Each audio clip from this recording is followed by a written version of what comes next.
Green city building પાલમાં સાંજના 7 વાગે થયેલા મિશનરી સત્સંગ કાર્યક્રમમાં ભારે ઉહાપો થયો હતો।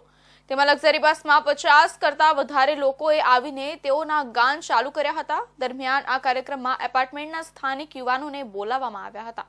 ભાઠા ખાતે ગ્રીન સિટી હોલમાં ખ્રિસ્તી સમાજ દ્વારા આયોજિત એક કાર્યક્રમમાં ધર્માંતરણ કરાઈ રહ્યું હોવાની વાતો ફેલાતા સ્થાનિક રહીશોએ હોબાળો મચાવ્યો હતો।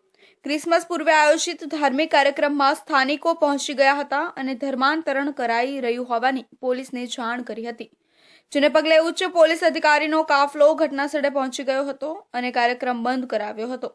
જોકે પોલીસની તપાસમાં ધર્માંતરણ જેવી કોઈ પ્રવૃત્તિ ચાલતી નહીં હોવાનું બહાર આવ્યું હતું।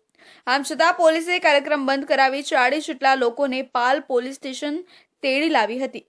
તેમાં ગ્રીન સિટીના આ બિલ્ડિંગ નંબર 13માં મિશનરી કાર્યક્રમ શરૂ થતાની સાથે જ સ્થાનિક રહીશો ભેગા થઈ ગયા હતા।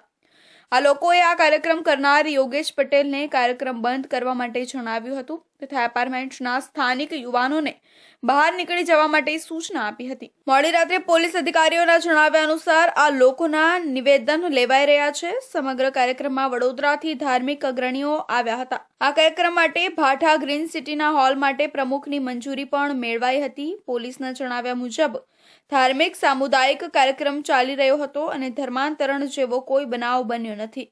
છતાં તકેદારીના ભાગરૂપે કાર્યક્રમ બંધ કરાવી વડોદરાથી આવેલા 40 કાર્યકરોને પોલીસ સ્ટેશન લાવી તેમના નિવેદન લેવાયા હતા।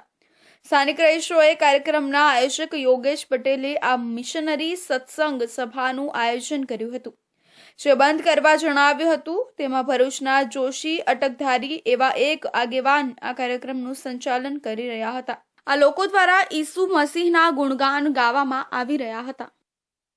ગુજરાત